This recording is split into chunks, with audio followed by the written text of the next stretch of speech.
Hello friends जैसा कि आप सभी को पता है जो आपका नेक्स्ट सीटेट का एग्ज़ाम है जो कि 7 जुलाई को होने वाला है। और आज की इस क्लास में हम लोग यहाँ पर सीडीपी पेपर 1 और पेपर 2 दोनों के प्रीवियस ईयर क्वेश्चन पर देखने वाले हैं जो कि आपके एग्जाम के लिए मोस्ट इंपॉर्टेंट क्वेश्चन है। तो चलिए देखते हैं आज ये क्वेश्चन। यहाँ पर आपका फर्स्ट क्वेश्चन क्या दे रखा है, किस स्तर पर बच्चे नियमों के साथ खेलों में भाग लेने में सक्षम होते हैं, उनकी एथलेटिक क्षमताओं का विकास होता है और तार्किक विचार प्रक्रिया भी बढ़ जाती है, हालांकि यह ठोस अनुभव तक ही सीमित रहती है। देखिए जो बच्चों की तार्किक विचार प्रक्रिया है वो यहाँ पर क्या दे रखा है कि ठोस अनुभव तक ही सीमित है, यानी बच्चा सिर्फ कॉन्क्रीट चीज़ों के बारे में ही सोच पा रहा है। ठीक है, यानी जो चीज़ें प्रकृति में मूर्त है, ठीक है, जिसको बच्चा टच एंड फील कर पा रहा है उसी के बारे में बच्चा थिंकिंग कर पा रहा है। तो ये बच्चा किस स्टेज में आ जाएगा, 7 से लेकर के 11 साल तक की अवस्था में आ जाएगा, जो कि पियाजे की थर्ड स्टेज है, कॉन्क्रीट ऑपरेशनल स्टेज, यानी कि मूर्त संक्रियात्मक अवस्था, जिसमें कि बच्चा लॉजिक करता है बट किन चीज़ों के बारे में, जो चीज़ें प्रकृति में मूर्त होती हैं, है ना। तो इसी से रिलेट करके आपके एग्जाम में ये क्वेश्चन बना है। अब देखिए बचपन यानी कि अर्ली चाइल्डहुड, तो इसमें तो बच्चा 2 से 6 साल तक का होता है, तो ये ऑप्शन तो आपका यहाँ पर नहीं होगा। इसके बाद में दे रखा है मध्य बचपन यानी कि लेटर चाइल्डहुड या फिर मिडिल चाइल्डहुड, इसमें बच्चा कितने साल तक का होता है, 7 से 11 साल तक का होता है। तो यही ऑप्शन आपका यहाँ पर राइट आंसर हो जाएगा। इसमें बच्चा लॉजिक कर लेता है बट उन चीज़ों के बारे में जो चीज़ें मूर्त होती हैं, जिनको बच्चा टच एंड फील कर पाता है। तो सेकंड ऑप्शन आपका यहाँ पर करेक्ट है। किशोरावस्था आपका यहाँ पर होगा नहीं, क्योंकि इसमें बच्चा जो है 11 से लेकर के 18 साल तक का होता है। और शैशवावस्था भी आपका यहाँ पर होगा नहीं, क्योंकि इसमें बच्चा जन्म से लेकर के 2 साल तक का होता है।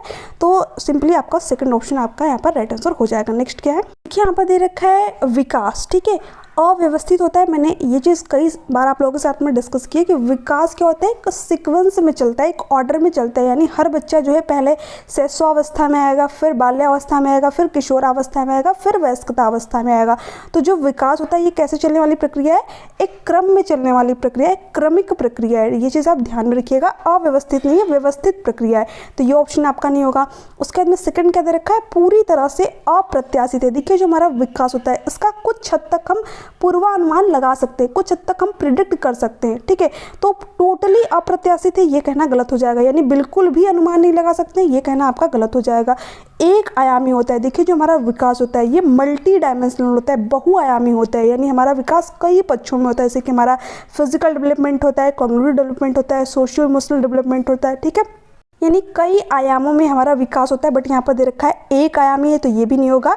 गतिशील है, बिल्कुल सही बात। हमारा जो विकास होता है ये क्या होता है, परिवर्तनशील होता है। ठीक है, ऐसा थोड़ी कि जैसा हम बचपन में चीज़ें करते थे, बचपन में जैसी चीज़ें सोचते हैं वो अभी भी कर रहे हैं, नहीं, ये क्या है, समय के साथ चेंज होता रहता है हमारा जो विकास होता है। ठीक है, तो यहाँ पर फोर्थ ऑप्शन आपका राइट आंसर हो जाएगा। विकास क्या है, डायनामिक है, गतिशील है, तो फोर्थ ऑप्शन करेक्ट है। नेक्स्ट है, अब ये बहुत ही सिंपल सा क्वेश्चन है। विकास के शीर्षगामी सिद्धांत में कहा गया है कि विकास किस प्रकार आगे बढ़ता है। देखिए यहाँ पर दे रखा है शीर्षगामी सिद्धांत, यानी कि जो विकास के सेफ्लोकॉडल का सिद्धांत है, जो कि क्या कहता है, विकास हेड टू टॉय चलता है, यानी कि सिर से पैर की तरफ चलता है। इसका नाम ही है शीर्षगामी, यानी विकास कैसे होगा, सिर से पैर की तरफ होगा। ठीक है, तो फर्स्ट ऑप्शन आपका यहाँ पर राइट आंसर हो जाएगा।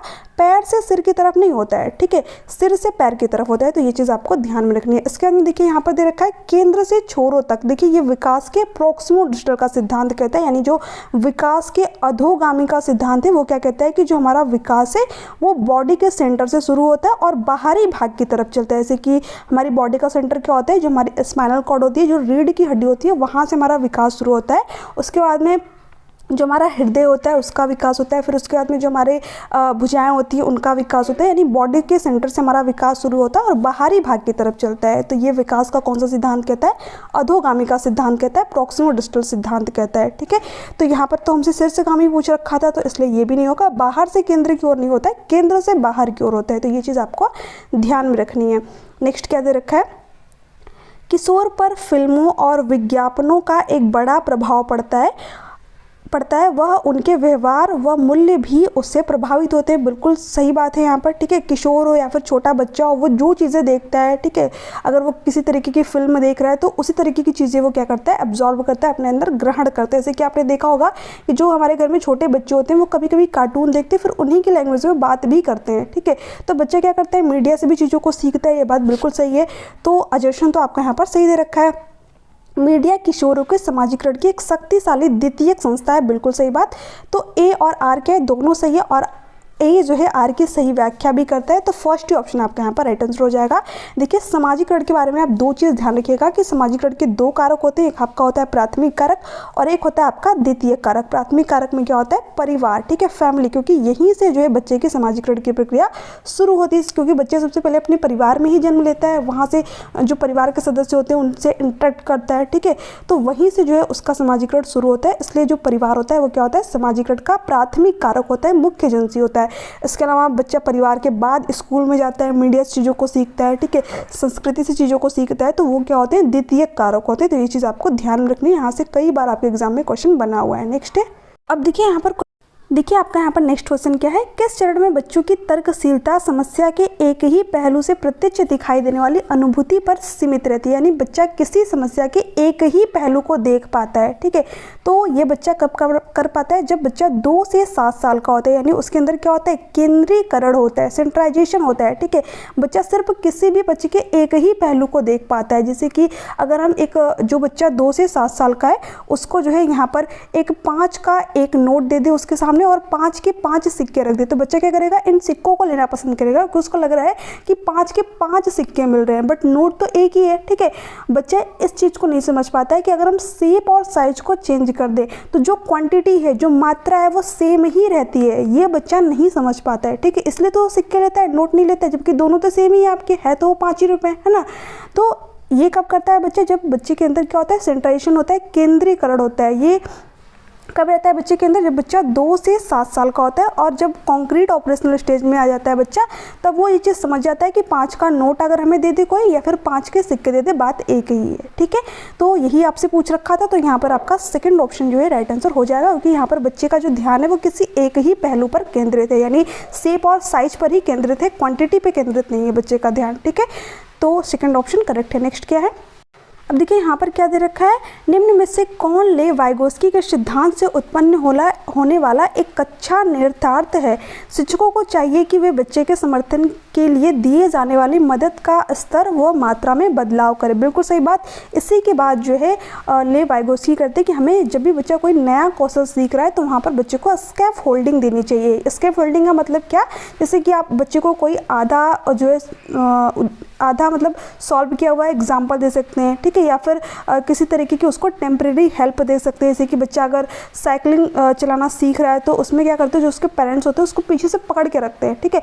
बाद में धीरे धीरे बच्चा साइकिल चलाना खुद सीख जाता है, तो वहाँ पर क्या करते हैं, हम टेम्परेरी हेल्प देते हैं। तो जो ले वाइगोस्की वो यही कहते हैं कि जब बच्चा कोई नया कौशल सीख रहा हो तो आप उसको कुछ टाइम के लिए हेल्प प्रोवाइड कर दीजिए, ठीक है। फॉर एग्जांपल कि अगर बच्चा कोई क्वेश्चन सॉल्व कर रहा है और किसी पॉइंट पर अटक रहा है तो आप उस क्वेश्चन के जो पॉइंट है उसमें थोड़ा सा उस बच्चे को हिंट दे दीजिए ताकि बच्चा आगे क्वेश्चन को खुद सॉल्व कर पाए। तो इसको क्या कहते हैं, वो स्कैफ फोल्डिंग कहते हैं। तो फर्स्ट ऑप्शन आपका यहाँ पर करेक्ट है। नेक्स्ट है, शिक्षकों को उद्दीपन और प्रतिक्रिया अनुकूलन को समझ करना चाहिए। ये आपका नहीं होगा क्योंकि उद्दीपन अनुक्रिया जो वर्ड है ये थॉर्नडाइक ने दिया है, ले वाइगोस्की ने नहीं, तो ये आपका नहीं होगा। शिक्षकों को सकारात्मक और नकारात्मक दोनों तरह के सुदृढ़ीकरण को बढ़ावा देना चाहिए। देखिए ये भी आपका नहीं होगा, ठीक है। यहाँ पर ये स्कैफ फोल्डिंग की बात करते हैं। शिक्षकों के स्मृति रणनीतियों को बढ़ाने के लिए तैयार करना चाहिए, यानी बच्चे की जो है स्मृति यानी जो रोट मेमोराइजेशन है उसको बढ़ाने के लिए बच्चों को तैयार करें, तो ये तो बिल्कुल ही गलत हो जाएगा। यहाँ पर फर्स्ट ऑप्शन आपका करेक्ट है। नेक्स्ट क्या दे रखा है, बच्चे में नैतिक विकास का सिद्धांत किसने प्रतिपादित किया है। देखिए ये तो बहुत ही सिंपल है, किसने किया था, लॉरेंस कोहलबर्ग ने, जिन्होंने नैतिक विकास के 3 लेवल बताए थे और कितनी स्टेज बताई थी, 6 जो इन्होंने स्टेज बताई थी, अवस्थाएं जो है 6 बताई थी, ठीक है। तो ये चीज़ आपको ध्यान में रखनी है। तो सेकंड ऑप्शन करेक्ट है। ले वाइगोस्की ने क्या दिया था, सामाजिक सांस्कृतिक सिद्धांत दिया था। BS स्किनर ने जो है रीइंफोर्समेंट की बात की थी, पुनर्बलन की बात की थी, तो इनसे आपके एग्जाम में भी क्वेश्चन नहीं बनता है। अर्बन बंडूरा से भी आपके एग्जाम में क्वेश्चन नहीं पूछा जाता है। यहाँ पर सेकंड ऑप्शन आपका करेक्ट है। नेक्स्ट क्या है, वाइगोस्की के अनुसार निम्न में से क्या बच्चों को समीपस्थ विकास के क्षेत्र की दूरी तय करने में मदद करेगा। तो देखिए वो क्या करेगा, scaffolding, zone of proximal development क्या होता है आपका, यानी कि समीपस्थ विकास का क्षेत्र क्या होता है, यहाँ पर दे भी रखा होगा, ठीक है, ये ठीक है। जोन ऑफ प्रॉक्सिमल डेवलपमेंट यानी समीपस्थ विकास का क्षेत्र क्या होता है, इसको जरा यहाँ पर समझिए। जैसे कि बच्चा जो है यहाँ तक खुद चीज़ों को कर सकता है, ठीक है, और यहाँ तक जो है बच्चा किसी की हेल्प से चीज़ों को कर रहा है। तो जो इसके बीच का दायरा होता है उसी को लेवाइगोस्की क्या कहते हैं, जोन ऑफ प्रोक्सिमो डेवलपमेंट, ठीक है। फॉर एग्जांपल कि आप सीटेट में खुद से 90 नंबर ला रहे थे, ठीक है, 150 में से आप खुद से 90 नंबर ला रहे थे, बट आपने किसी की हेल्प ले ली, ठीक है, कहीं से प्रैक्टिस कर ली या फिर किसी के नोट्स ले लिए, तो वो आपको हेल्प कर दिए, ठीक है, यानी वो किसका काम किया, इसका होल्डिंग का काम किए, और अब आपके नंबर जो है बढ़ के 120 हो गए। तो जो इसके बीच का दायरा था वही क्या होता है, आपका जोन ऑफ प्रोक्सिमो डेवलपमेंट, ठीक है, यानी 90 से 120 तक पहुंचने के बीच में जो चीज़ें थी वो क्या था, आपका जो है जोन ऑफ प्रोक्सिमो डेवलपमेंट था। तो यहाँ पर फर्स्ट ऑप्शन करेक्ट है। अनुकूलन की बात ये नहीं करते हैं, अनुकूलन की बात व्यवहारवादी करते हैं। तो जो लेवाइगोस्की वो तो आपके कंस्ट्रक्टिविज्म रचनावाद से संबंध रखते हैं, तो ये नहीं होगा। पूर्वाभ्यास की भी बात नहीं करते हैं और निष्क्रिय वर्ड की भी बात नहीं करते हैं, ये तो बच्चे को एक्टिव मानते हैं, सक्रिय मानते हैं, ठीक है, तो यहाँ पर ये भी नहीं होगा। नेक्स्ट क्या है, हावर्ड गार्डनर बुद्धिमत्ता के स्थिर लक्षण होने की पारंपरिक सोच की आलोचना करते हैं। निम्न में से कौन सी बुद्धि को उन्होंने 8 प्रकारों की बुद्धिमत्ता में शामिल नहीं किया है। देखिए जो हावर्ड गार्डनर थे जिन्होंने कि मल्टीपल टाइप ऑफ इंटेलिजेंस दिया, उन्होंने 8 प्रकार की बुद्धि बताई। हालांकि उन्होंने कई प्रकार की बुद्धि बताई है, बट आपके एनसीईआरटी में 8 ही दे रखा है, तो इसलिए आपको 8 ही पढ़ने हैं, ठीक है। तो देखिए यहाँ पर पूछा है कि कौन सा जो है सम्मिलित नहीं है। प्रकृति बुद्धिमत्ता, तो इसके बारे में इन्होंने बताया, यानी जिसको अपनी प्रकृति के बारे में नॉलेज हो, जैसे कि जो पेड़ पौधों की देखभाल कैसे करनी है, ठीक है, जिनको कि इस पर अच्छी पकड़ हो, किस तरीके से देखभाल करनी है, ठीक है, क्या चीज़ें ज़रूरी है क्या चीज़ें नहीं, तो उनके अंदर कौन सी बुद्धि होती है, प्रकृति बुद्धिमत्ता होती है। देखिए क्रिएटिविटी बुद्धिमत्ता यानी कि सृजनात्मक बुद्धिमत्ता की बात जो है हावर्ड गार्डनर ने नहीं की है, तो यही आपका यहाँ पर गलत हो जाएगा और यही आपका यहाँ पर राइट आंसर हो जाएगा, क्योंकि हमसे पूछ ही रखा है कि 8 प्रकार की बुद्धिमत्ता में से क्या शामिल नहीं है, ठीक है। भाषाई बुद्धिमत्ता आपका शामिल है, ये किसके अंदर होती है, जो लोग कवि होते हैं, यानी कि जिनका अपने भाषा पर अच्छा खासा पकड़ होता है। जैसे कि कवि क्या करते हैं, अपने भाषा के थ्रू दूसरे व्यक्तियों को प्रभावित करते हैं, तो उनके अंदर क्या होती है, भाषाई बुद्धि होती है। इसके अलावा आपके नेता हो गए, वो भी जो है भाषा के थ्रू जनता को प्रभावित करते हैं, तो उनके अंदर भी क्या होता है, जो है भाषाई बुद्धिमत्ता होती है। इसके अलावा संगीत में बुद्धि किसके अंदर होती है, जिन लोगों के पास में सुर लय ताल का जो है अच्छा संगम हो, उनके अंदर कौन सी बुद्धि होती है, संगीत में बुद्धि होती है। जैसे कि अरिजीत सिंह हो गए, लता मंगेशकर हो गई, ठीक है, सोनू निगम हो गए, तो इन लोगों के अंदर कौन सी बुद्धि है, संगीत में बुद्धि है, ठीक है। तो यहाँ पर आपका नहीं पूछ रखा था, तो सेकंड ऑप्शन करेक्ट है। नेक्स्ट देखिए यहाँ पर क्या दे रखा है, निम्न में से कौन सा प्रश्न बच्चे के विवेचनात्मक यानी कि क्रिटिकल थिंकिंग, ठीक है, को बढ़ावा देगा। यहाँ पर दे रखा है 4984 और 4694 को जोड़ क्या है, ठीक है, मतलब इसको जोड़ करके बताना है क्या। तो इसमें तो देखिए बच्चा सिंपली इसको ऐड करके बता देगा, तो इसमें उसकी जो क्रिटिकल थिंकिंग है वो डेवलप नहीं होगी, ठीक है, तो ये ऑप्शन नहीं होगा। दूसरा विश्व युद्ध कब हुआ था, तो देखिए इसमें भी बच्चा जो है सिंपली एक ही आंसर देगा, तो इसमें भी उसकी क्रिटिकल थिंकिंग नहीं डेवलप होगी। महात्मा गांधी का जन्म किस वर्ष हुआ था, तो इसमें भी बच्चा जो है एक ही आंसर देगा। जहाँ पर भी सिर्फ एक ही आंसर आए तो वो आपका क्रिटिकल थिंकिंग को बढ़ावा नहीं देता है। जहाँ पर बच्चा मल्टीपल डायरेक्शन में सोच पाए तो वहाँ पर क्या होती है, बच्चे की क्रिटिकल थिंकिंग डेवलप होती है ना। यहाँ पर देखिए फोर्थ क्या दे रखा है, हम पूर्वाग्रह और रूढ़िवादी सोच को कैसे चुनौती दे सकते हैं। बिल्कुल सही बात है, यहाँ पर बच्चा अनेक डायरेक्शन में सोचेगा, ठीक है, अलग अलग तरीके से चीज़ों को सोच पाएगा। जैसे कि जो हमारे समाज में प्रचलित धारणाएं हैं कि लड़कियाँ सिर्फ घरों के काम करती हैं, लड़के जो है बाहर के काम करते हैं, इसको किस तरीके से चुनौती दिया जाए, तो इस पे बच्चा क्या करेगा, कई दिशा में सोच पाएगा, अलग अलग जो है हर बच्चे के आंसर होंगे। तो ये इससे क्या होती है, बच्चे की जो क्रिटिकल थिंकिंग होती है वो बेहतर होती है, यानी जो विवेचनात्मक चिंतन होता है वो बेहतर होता है। तो फोर्थ ऑप्शन आपका यहाँ पर करेक्ट आंसर हो जाएगा। अब देखिए नेक्स्ट क्या है, शिक्षकों को क्या दे रखा है, शिक्षक को बच्चों के मूल्यांकन के लिए मानकीकृत पाठ्यक्रम और प्रक्रियाओं का पालन करना चाहिए। देखिए मानकीकृत पाठ्यक्रम का कभी भी पालन नहीं करना चाहिए। पाठ्यक्रम कैसा होना चाहिए, फ्लेक्सिबल होना चाहिए, लचीला होना चाहिए, बच्चे की ज़रूरत के अकॉर्डिंग हम उसमें चेंज भी करें, ठीक है। तो जहाँ पर भी मानकीकृत वर्ड आ जाए वो आपका ऑप्शन क्या होता है, गलत होता है, क्योंकि इसका मतलब होता है पाठ्यक्रम को बिल्कुल फिक्स्ड कर देना, ठीक है। तो ये चीज़ आपको नहीं करनी है, तो अजर्शन तो आपका यहाँ पर हो गया गलत। इसके बाद में इसका रीज़न क्या दे रखा है, समावेशी शिक्षा का उद्देश्य मतभेदों को खारिज कर सभी को समान बनाने की दिशा में काम करना है, बिल्कुल गलत। देखिए जो समावेशी शिक्षा है वो कभी भी मतभेदों को खारिज करने की बात नहीं करती है, यानी जो बच्चे के अंदर इंडिविजुअल डिफरेंसेस है, जो व्यक्तिगत विभिन्नता है, हम क्या करें उसको महत्व देना चाहिए, उसको एक संसाधन के रूप में देखना चाहिए, ये नहीं कि हम उसको ही पूरा खत्म कर दें। ठीक है, सभी को समान बनाने की दिशा में नहीं, एज पर नीड एजुकेशन देने की बात करती है, यानी बच्चे की जरूरत के अकॉर्डिंग हम उसको शिक्षा दें। ठीक है, तो ए और आर क्या है यहाँ पर, दोनों गलत हुई, तो फोर्थ ऑप्शन करेक्ट है आपका यहाँ पर। फिर नेक्स्ट क्या दे रखा है, शिक्षक को जेंडर तटस्थ भाषा का प्रयोग करना चाहिए और चर्चा करनी चाहिए कि जेंडर एक सामाजिक संरचना है जिससे डैश को बढ़ावा मिले। बिल्कुल सही बात है, यानी कि जो शिक्षक है उसको जेंडर न्यूट्रल लैंग्वेज का जो यूज करना चाहिए, जिसमें कि किसी एक पक्ष को महत्व नहीं दिया जाए, जैसे कि चेयरमैन हो गया आपका। ठीक है, तो इसमें सिर्फ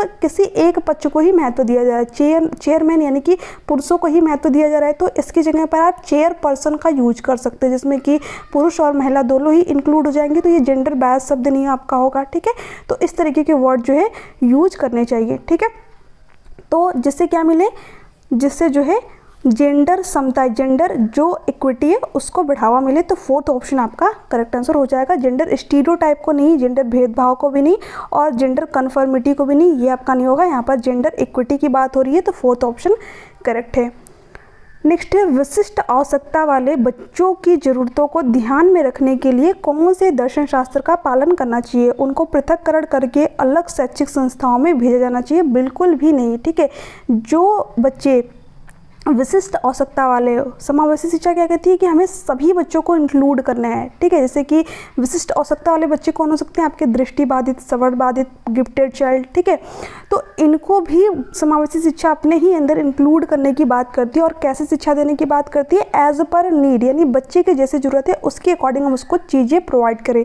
अगर बच्चा दृष्टिबाधित है तो उसको हम ब्रेल लिपि ला करके दें। ठीक है, या फिर स्पर्श करने वाली चीज़ें ला करके दें।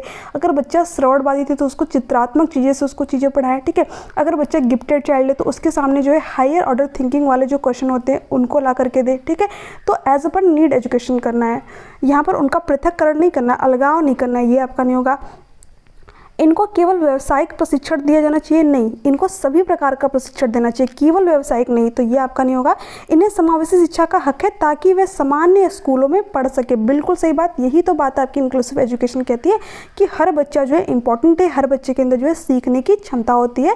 ठीक है, तो इसलिए हमें एज पर नीड एजुकेशन देनी है बच्चों को, जैसे बच्चे की जरूरत है उसके अकॉर्डिंग उसको चीज़ें प्रोवाइड कीजिए और एजुकेशन प्रोवाइड कीजिए। ठीक है, इसके अंदर फोर्थ क्या दे रखा है, इनको किसी भी प्रकार की शिक्षा की जरूरत नहीं है, ये तो बिल्कुल ही गलत हो जाएगा। थर्ड ऑप्शन आपका यहाँ पर करेक्ट है। नेक्स्ट क्या है, सीखने की अक्षमता वाले छात्रों के लिए निम्नलिखित में से कौन सा उचित समावेशन है। ठीक है, मूल्यांकन के लिए मानकीकृत परीक्षण, मतलब बच्चा जो है पहले ही सीखने में क्या है उसको प्रॉब्लम हो रही है और ऐसे में आप जो मूल्यांकन है वो बिल्कुल फिक्स्ड कर रहे हैं, तो ये आपका नहीं होगा। मानकीकृत मैंने भी बताया कि ये क्या होता है, आपका एक निगेटिव टैग वर्ड होता है, तो ये आपका नहीं होगा। लंबी अवधि की लिखित परीक्षा, देखिए ये भी आपका यहाँ पर नहीं होगा। ठीक है, क्यों नहीं होगा कि बच्चा जो है पहले ही प्रॉब्लम को फील कर रहा है तो वो लंबे समय तक चीज़ों को लिख नहीं पाएगा। ठीक है, और उसको जो है पहले ही वो क्या कर रहा है, लर्निंग डिसेबिलिटीज़ है उसको, तो इस तरीके के बच्चों को लंबे कार्य में नहीं देने चाहिए। ठीक है, तनाव में काम करने की क्षमता का परीक्षण, ये भी नहीं होगा। यहाँ पर क्या करना चाहिए, अधिमान्य बैठने की व्यवस्था, यानी कि बच्चे को जो है तरीके से फ्लेक्सिबिलिटी लानी चाहिए, जिससे कि बच्चे को अगर कोई काम जो है वो लंबे टाइम के लिए नहीं कर पा रहे तो हम छोटे छोटे टास्क में तोड़ करके, जैसे कि 30 मिनट का अगर कोई काम है तो हम बच्चे के लिए 5 मिनट के लिए उस टास्क को मतलब कई पार्ट में डिवाइड करके बच्चे को दे सकते हैं, है ना। तो फोर्थ ऑप्शन आपका करेक्ट है यहाँ पर। नेक्स्ट क्या है, समावेशी स्कूलों को चाहिए कि वे विविधताओं को समझे, स्वीकार करें और महत्व दें, बिल्कुल सही बात है। इसी चीज़ को तो मैंने अभी आप लोगों को, इसी चीज़ के बारे में तो अभी मैंने आप लोगों के साथ में बात की कि जो इंक्लूसिव स्कूल है वो क्या कहता है कि विविधताओं को हम समझे, स्वीकार करें और महत्व दें। ठीक है, तो फर्स्ट ऑप्शन करेक्ट है। बच्चों की पहचान, नामकीकरण और उन्हें पृथक करना, देखिए अलग करने की जब भी बात आ जाए तो वो आपका नहीं होगा। हमें बच्चों को सेग्रीगेट नहीं करना है, अलग थलग नहीं करना है, हर बच्चे को इंक्लूड करना है, ये आपकी समावेशी शिक्षा कहती है। एक रूपता और मानकीकरण पर ध्यान दें, मानकीकरण फिर से आपका आ गया तो ये नहीं होगा। दया और सहानुभूति की मनोवृत्ति विकसित करने पर ध्यान दे, देखिए कभी भी बच्चों के सामने सिंपैथी नहीं जतानी है आपको। ठीक है, सहानुभूति नहीं, समानुभूति, समानुभूति। ठीक है, सिंपैथी नहीं, एम्पैथी की भावना रखनी है, ठीक है। आप बच्चे की जगह खुद को रख के उस चीज़ को फील कर पाएँ, ठीक है। सहानुभूति नहीं कि अरे तुम्हारे साथ तो बहुत बुरा हुआ, ठीक है। तो इस तरीके की चीज़ें बच्चे के अंदर हीन भावना डेवलप करती है, तो ये चीज़ें आपको नहीं करनी है। यहाँ पर फर्स्ट ऑप्शन आपका करेक्ट है। नेक्स्ट क्या है, रचनात्मकता की एक आवश्यक और विशिष्ट पहचान विशेषता है। देखिए अभी सारी सोच आपका नहीं होता है, अब सारी सोच होता है, ठीक है। यानी कि डाइवर्जेंट थिंकिंग होता है, यहाँ पर कन्वर्जेंट दे रखा है। जब भी डाइवर्जेंट थिंकिंग आए तो वो आपका क्या हो जाएगा, क्रिएटिविटी के साथ में जाएगा, बट कन्वर्जेंट आ जाए तो वो आपका क्रिएटिविटी के साथ में नहीं जाएगा, तो ये तो नहीं होगा। विचारों की मौलिकता, बिल्कुल सही बात, तो सेकेंड ऑप्शन ही आपका यहाँ पर राइट आंसर हो जाएगा, जिसमें कि बच्चा अलग अलग डायरेक्शन में चीज़ों को सोच पाए, थिंकिंग कर पाए, ठीक है। कार्यों को दोहराने के लिए वरीयता, ये आपका नहीं होगा यहाँ पर, क्योंकि ये क्रिएटिविटी में नहीं आता है। विचार में केंद्रीयता, ये भी नहीं होगा आपका। सेंट्रेशन इन थॉट, सेंट्रेशन क्या होता है इसके बारे में मैंने आप लोगों को बता ही दिया है, ठीक है। तो यहाँ पर आपका जो है सेकंड ऑप्शन करेक्ट है। अब नेक्स्ट क्वेश्चन क्या है आपका यहाँ पर, समावेशी शिक्षा के संदर्भ में निम्नलिखित में से कौन सा कथन सही है। समावेशन में विशेष बच्चों के लिए विशेष स्कूलों का प्रस्ताव है। देखिए मैंने अभी आप लोगों को बताया जो समावेशी शिक्षा वो क्या कहते हैं कि हम सामान्य स्कूलों में ही बच्चों को जो है एजुकेशन प्रोवाइड करें, बट कैसी एजुकेशन, एज पर नीड, ठीक है। समावेशन और बहिष्करण की प्रक्रिया जुड़ी हुई है, ठीक है। बाद में थर्ड क्या दे रखा है, समावेशन केवल विकलांग बच्चों के लिए पाठ्यक्रम के अनुकूल का प्रस्ताव करता है। देखिए केवल विकलांग नहीं, सभी प्रकार के बच्चों को इंक्लूड करता है, तो ये तो आपका यहाँ पर होगा नहीं, फर्स्ट था नहीं आपका। समावेश सभी बच्चों के साथ समान व्यवहार करते हुए पाठ्यक्रम के मानकीकरण पर जोर देता है। देखिए फिक्स्ड करिकुलम की बात नहीं करता है, फ्लेक्सिबिलिटी की बात करता है। तो तीन तो आपके हो गए यहाँ पर गलत, यहाँ पर सेकेंड ऑप्शन आपका करेक्ट आंसर हो जाएगा। देखिए यहाँ पर क्या दे रखा है, ठीक है। नेक्स्ट क्या है, इनमें से कौन सा सामाजिक रचनावादी कक्षा का उदाहरण है। ऑप्शन क्या दे रखा है, एक कक्षा जहां शिक्षक पाठ्य पुस्तक से प्रश्नों के उत्तर निर्धारित करता है। तो देखिए ये सामाजिक रचनावादी कक्षा आपकी नहीं होगी, सिर्फ पाठ्य पुस्तक से उत्तर निर्धारित करना नहीं। एक कक्षा जहां जो पढ़ाया जाता है उसका निर्धारण इस बात से होता है कि क्या मूल्यांकन किया जाना है। देखिए ये भी आपका जो है यहाँ पर नहीं होगा, सिर्फ इस बात का निर्धारण कि मूल्यांकन क्या किया जाना है इसलिए बच्चों को पढ़ाया जा रहा है, तो ये भी नहीं होगा। एक कक्षा जहाँ शिक्षक विद्यार्थियों को उचित पुरस्कार देकर उनके व्यवहार को नियंत्रित करना है। देखिए जब भी टीचर बच्चे को पुरस्कार दे तो वो ऑप्शन आपका नहीं होगा, क्योंकि बच्चे को बार बार पुरस्कार देना है, फिर जब बार बार दंड दिया देता है तो उससे क्या होता है, बच्चा फिर पुरस्कार को पाने के लिए चीज़ों को करने लगता है, तो ये आपका ऑप्शन सही नहीं होता है। ये क्या होता है, एक निगेटिव टैग वर्ड होता है। एक ऐसी कक्षा जहां बच्चे सहयोगात्मक तरीके से सीखते हैं, बिल्कुल सही बात, क्योंकि यहाँ पर किसकी बात हुई है, सामाजिक रचनावादी कक्षा की बात हुई है, ठीक है। और इसमें बच्चा कैसे सीखेगा, सहयोग से चीज़ों को सीखेगा, ठीक है। तो फोर्थ ऑप्शन आपका करेक्ट आंसर यहाँ पर हो जाएगा। नेक्स्ट क्वेश्चन क्या है, निम्नलिखित में से कौन सी प्रक्रिया सार्थक सीखने को बढ़ावा देगी। तो देखिए कौन सी प्रक्रिया देगी, डिस्कस एंड डिस्कवरी, यानी अन्वेषण और चर्चा। जब बच्चा किसी चीज़ को खोज करेगा, ठीक है, इसके साथ साथ चर्चा करेगा, संवाद करेगा, वाद विवाद करेगा, तो ये क्या होता है, सीखने का सबसे बेस्ट तरीका होता है। तो फर्स्ट ही ऑप्शन करेक्ट है। अनुकूलन आपका यहाँ पर नहीं होगा। कंडीशनिंग, इसके अलावा मानकीकृत तो मैंने आप लोगों को बताया ये गलत होता है। बार बार वेदन और अभ्यास, यानी सिर्फ रोट मेमोराइजेशन बच्चा करे, तो इन तीनों ऑप्शन आपके यहाँ पर नहीं होंगे। यहाँ पर फर्स्ट ऑप्शन करेक्ट है।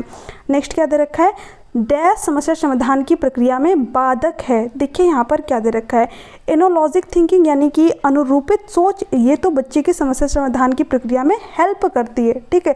इसके अलावा कलन विधि, एल्गोरिथम, ये भी बच्चे की समस्या समाधान प्रक्रिया में हेल्प करती है। ये चीज़ ध्यान में रखिएगा, बहुत सारे अभ्यर्थी जो है इसको गलत काट के आ जाएंगे, बट ये आपकी हेल्प करती है, क्योंकि समस्या समाधान, प्रॉब्लम सॉल्विंग के बारे में पूछ रखा है, ठीक है। तो ये भी नहीं होगा, ये भी आपका नहीं होगा, ये भी नहीं होगा, कि यहाँ पर पूछ रखा है कौन सी बाधक है। स्वानुभाविक, यानी कि ह्यूरिस्टिक, यानी जिसमें बच्चा खोज करे, तो ये भी जो है समस्या समाधान में हेल्प करेगी, जब बच्चा समस्या के प्रॉब्लम को खोज पाएगा तो, ठीक है। यहाँ पर कौन सा सही नहीं होगा, रिस्पॉन्स सेट, ठीक है, यही बात आपकी गलत है, क्योंकि ये समस्या समाधान की प्रक्रिया में क्या होता है, बाधक होता है।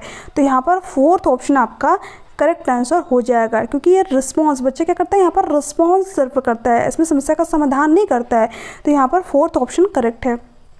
नेक्स्ट क्या है, अपनी सोच के बारे में सोच क्या कहलाती है। मोस्ट इंपॉर्टेंट क्वेश्चन, डायरेक्टली इसी तरह के क्वेश्चन पूछते हैं, ठीक है। Thinking about one's own thinking, ये क्वेश्चन इसी तरीके से आपसे पूछा जाएगा, इसमें थोड़ा बहुत चेंज हो सकता है बट इसी तरीके से ये क्वेश्चन पूछा जाएगा। और क्वेश्चनों में थोड़ा बहुत ये लेंदी कर सकते हैं बट ये डायरेक्ट पूछने वाला क्वेश्चन है। इसको क्या कहते हैं? मेटाकॉग्निशन, अधिसंज्ञान, थिंकिंग के ऊपर थिंकिंग करना, वो क्या होता है आपका मेटाकॉग्निशन। तो कुछ क्वेश्चन आपके ऐसे भी आते हैं 1 से 2, ठीक है। तो यहाँ पर आपका थर्ड ऑप्शन करेक्ट है। सामीकरण आपका नहीं होगा, रटना भी नहीं होगा, पूर्वाभ्यास आपका नहीं होगा। नेक्स्ट क्या है? किस तरह की गतिविधि में हिस्सा लेने पर विद्यार्थी बहुत प्रभावी ढंग से सीखते हैं? गैर संदर्भित गतिविधि। देखिए जब बच्चा, ठीक है, गैर संदर्भित यानी जो उसके संदर्भ से जुड़ी ही ना हो उसमें भाग लेगा तो क्या प्रभावी तरीके से चीज़ों को सीख पाएगा? बिल्कुल नहीं, तो ये नहीं होगा। यांत्रिक रूप से की जाने वाली गतिविधियाँ, ठीक है, देखिए इसमें भी बच्चा अच्छी तरीके से चीज़ों को नहीं सीख पाएगा। सबसे प्रभावी तरीके से बच्चा कब सीखेगा?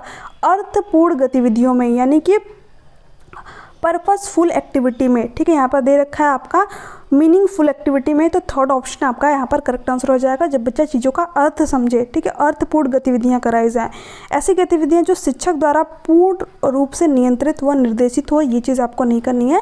टीचर कंट्रोल कभी भी किसी चीज़ को करे तो वो ऑप्शन आपका नहीं होगा। बच्चे को केंद्र में रख करके एजुकेशन प्रोवाइड करनी, ये आपकी बात NAP भी कहती है और NCA भी कहता है, ठीक है।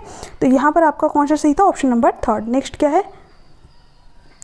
बच्चों की सीखने की प्रक्रिया सामाजिक सांस्कृतिक संदर्भ में होती है। फर्स्ट ऑप्शन आपका करेक्ट है यहाँ पर कि उनकी आनुवंशिक संरचना के आकलन के बाद सटीक भविष्यवाणी की जा सकती है। देखिए कभी भी बच्चे की जो सटीक भविष्यवाणी वो नहीं की जा सकती। कुछ हद तक हम उसका पूर्वानुमान लगा सकते हैं बट बिल्कुल सही तरीके से हम उसको प्रेडिक्ट नहीं कर सकते, तो ये आपका नहीं होगा।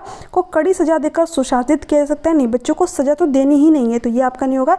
कि विकास में बाधा उत्पन्न करती है। देखिए जो बच्चे की सीखने की प्रक्रिया होती है वो उसके विकास में हेल्प करती है, न कि बाधा उत्पन्न करती है। तो फोर्थ भी आपका नहीं होगा, यहाँ पर फर्स्ट ऑप्शन का करेक्ट हो जाएगा। नेक्स्ट देखिए यहाँ पर क्या है? संवाद व चर्चा की प्रक्रिया बच्चे को बेहतर समस्या समाधान बनाने में सहायक है। बिल्कुल सही बात, ठीक है। जब बच्चा क्या करता है? संवाद करता है, वाद विवाद करता है, तो उससे क्या होती है? बच्चे की जो थिंकिंग स्किल है वो बेहतर होती है। इसके अलावा सीखने की प्रवृत्ति सामाजिक है। बच्चा कहाँ से चीज़ों को सीखता है? समाज से तो सीखता है, तो ये भी बात सही है। रीज़न भी सही है और जो है अजेशन भी सही है और इसका रीज़न भी सही है, तो A और R दोनों सही है। ए जो है आर की सही व्याख्या भी करता है। नेक्स्ट क्या है आपका यहाँ पर? सीखने का कौन सा दृष्टिकोण आंतरिक प्रेरणा पर केंद्रित है और सार्थक सीखने के लिए सामाजिक संपर्क पर जोर देता है। तो इसमें देखिए क्या क्या दे रखा है? आंतरिक प्रेरणा पर, बच्चा जो है खुद सीखने के लिए प्रेरित हो। इसके साथ में क्या दे रखा है? सार्थक सीखने के लिए सामाजिक संपर्क पर जोर दे। तो इसी से हम अपने राइट आंसर तक पहुंच जाएंगे। क्या होगा आपका? सामाजिक सांस्कृतिक दृष्टिकोण, जिससे कि बच्चा समाज से इंटरेक्ट करके चीज़ों को सीखे। तो थर्ड ऑप्शन आपका यहाँ पर करेक्ट आंसर हो जाएगा। संज्ञानात्मक दृष्टिकोण आपका नहीं होता क्योंकि यहाँ पर समाज की बात की जा रही है। अब यहाँ पर आपका सेकेंड लास्ट क्वेश्चन, ठीक है, नहीं 1-2 क्वेश्चन आपके यहाँ पर और भी रह गए, उसको भी मैं आपका यहाँ पर करा देती हूँ, ठीक है। देखिए क्या दे रखा है? निम्न में से कौन सा आंतरिक अभिप्रेरणा का उदाहरण है? तो ये तो सिंपल सा क्वेश्चन है। जब बच्चा अपने इंटरेस्ट के लिए किसी चीज़ को करे तो वहाँ पर आपका क्या होता है? इंटरनल मोटिवेशन, ठीक है, आंतरिक अभिप्रेरणा आपका वहाँ पर होता है। देखिए यहाँ पर दे रखा है, ठीक है, इंटरनल मोटिवेशन या फिर इंटरेस्टिंग मोटिवेशन आप इसको कह सकते हैं, ठीक है। तो इसमें बच्चा क्या करता है? अपने इंटरेस्ट के लिए किसी चीज़ को करता है। तो जब बच्चा अपनी रुचि के लिए किसी चीज़ को करे तो वहाँ पर क्या होता है? आपका आंतरिक अभिप्रेरणा होता है, यानी कि रुचि के कारण जो है नया कौशल सीखना। तो फर्स्ट ऑप्शन आपका यहाँ पर करेक्ट है। इनाम जीतने के लिए प्रश्नोत्तरी में भाग लेना, ये तो आपका एक्सटर्नल मोटिवेशन हो जाएगा, बाह्य अभिप्रेरणा हो जाएगा। जब बच्चा किसी बाहरी कार्य के लिए किसी कार्य को करता है, ठीक है, सजा से बचने के लिए गृह कार्य को पूरा करना, तो ये भी आपका एक्सटर्नल मोटिवेशन हो जाएगा, बाह्य अभिप्रेरणा हो जाएगा। माता पिता की प्रशंसा पाने के लिए पढ़ाई करना, तो ये भी क्या हो जाएगा? आपका एक्सटर्नल मोटिवेशन हो जाएगा, बाह्य अभिप्रेरणा हो जाएगा। तो यहाँ पर फर्स्ट ऑप्शन आपका करेक्ट है। नेक्स्ट क्या है? निम्न में से कौन सा संवेग अर्थपूर्ण सीखने की प्रक्रिया को सुसाधित करेगा? देखिए तनाव तो नहीं करेगा सीखने को सुसाधित, ठीक है। जब आप टेंशन में रहेंगे तो क्या अच्छी तरीके से चीज़ों को सीख पाएंगे? नहीं सीख पाएंगे, ठीक है। तो ये तो नहीं होगा। भारी चिंता यानी कि हाई एंग्जाइटी, तो इसमें भी आप अच्छी तरीके से चीज़ों को नहीं सीख पाएंगे। जब आपके अंदर क्यूरियोसिटी, जिज्ञासा होगी तभी तो आप बेहतर तरीके से चीज़ों को सीख पाएंगे। तो थर्ड ऑप्शन आपका यहाँ पर करेक्ट है, ठीक है। फोर्थ तो आपका यहाँ पर होगा नहीं। अब यहाँ पर 2 क्वेश्चन आपके यहाँ पर और रह गए जो कि मोस्ट इंपॉर्टेंट है, उनको भी यहाँ पर कर लेते हैं, ठीक है। देखिए यहाँ पर क्या दे रखा है? कुछ संस्कृतियों में पहले मासिक धर्म का आना उत्साह के साथ मनाया जाता है, जबकि अन्य संस्कृतियों में इसे गुप्त रखा जाता है। बिल्कुल सही बात है। कुछ संस्कृतियों में जो पीरियड्स होते हैं उनको क्या क्या होता है, बहुत ही उत्साह के साथ में मनाया जाता है। बट कुछ जगह पर क्या किया जाता है कि जो फीमेल लोग होती हैं उनको उस टाइम पर जो है दूर रख दिया जाता है थोड़ा सा, या फिर अलग अलग तरीके की जो रिस्ट्रिक्शन होते हैं उनके लिए लगाए जाते हैं। ठीक है, तो ये बात सही है आपकी, सजेशन तो आपका यहाँ पर सही है। ठीक है, इसके अलावा रीज़न इसका क्या दे रखा है, बच्चों के लिए बचपन के अनुभव उनके सामाजिक सांस्कृतिक संदर्भों के आधार पर अलग तरह के होते हैं। बिल्कुल सही बात है, हर बच्चे के लिए जो है उसके सामाजिक अनुभव जो है अलग अलग हो सकते हैं। हो सकता है जो है बच्चा किसी अलग समाज में रह करके आया तो उसका व्यवहार उस तरीके का हो। ठीक है, आप जिस समाज में रहते हैं उसी तरीके का जो आपका व्यवहार है वो क्या होता है, प्रदर्शित होता है। तो दोनों ही बातें सही हैं, तो ए और आर जो है दोनों सही हैं और ए आर की सही व्याख्या भी करता है।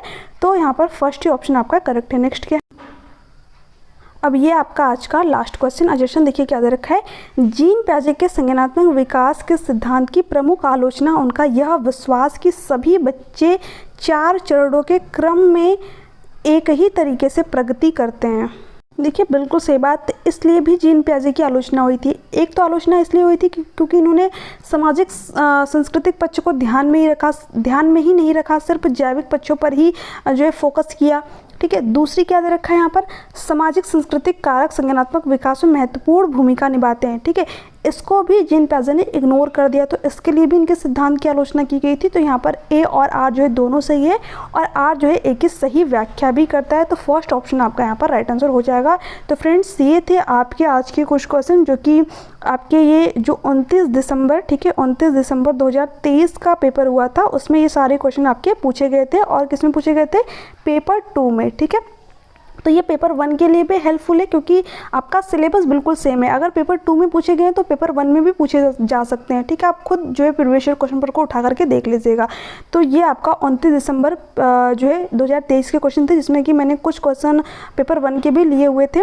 तो आपको ये क्वेश्चन कैसे लगे नीचे कमेंट सेक्शन में कमेंट करके जरूर बताइएगा। अगर आपको वीडियो अच्छी लगी हो तो चैनल को जो है सब्सक्राइब कर लीजिएगा, ज़्यादा से ज़्यादा वीडियो को शेयर कीजिएगा, लाइक कीजिएगा। और देखिए हिंदी पेडागोजी की भी जो आपके सेट हुए हैं ऑनलाइन वाले, उनके सारे प्रीवियस ईयर क्वेश्चन मैं आप लोगों को करा रही हूँ जो कि आपके एग्जाम के लिए मोस्ट इंपॉर्टेंट है। वहाँ से आपको अपने एग्जाम में जरूर क्वेश्चन देखने को मिलेंगे, तो उन क्वेश्चनों को भी आप एक बार जरूर अटेंड कीजिए। ठीक है, आपके लिए हेल्पफुल रहेंगे। तो चलिए मिलते हैं नेक्स्ट क्लास में, तब तक के लिए bye bye, take care, thanks for watching, thank you so much.